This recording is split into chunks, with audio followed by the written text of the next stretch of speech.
Kementerian Hukum dan HAM Sulawesi Selatan lakukan sidak di Lapas Koruptor Kelas 1 Makassar. Dari sidak ini, petugas menemukan sejumlah ATM dan juga uang tunai. Puluhan petugas dari Kementerian Hukum dan Hak Asasi Manusia Sulawesi Selatan langsung menggeledah sejumlah kamar dan memeriksa para napi saat tiba di Lapas Kelas 1 Makassar. Di sidak kali ini, petugas fokus memeriksa blok khusus napi koruptor. Hasilnya, petugas menemukan uang tunai ratusan ribu rupiah dan sejumlah ATM. Tidak hanya itu, petugas juga menemukan telepon genggam dan kompor di dalam kamar. Untuk temuan uang, Kadif Pas Kemenkumham Sulsel Marasidin Siregar mengatakan setiap napi bisa membawa uang sebesar Rp300.000 untuk memenuhi kebutuhannya, dan khusus ATM akan dikembalikan pada pihak keluarga napi. Maksudnya untuk pengurangan tipikor gitu?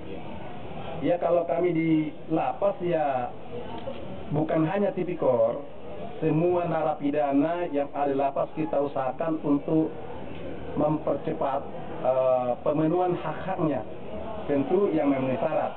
Kalau tipikor contohnya harus membayar denda, ya, kecuali yang menyangkut dengan PP 28. Tapi secara keseluruhan mereka sekarang adalah kategori PP 99.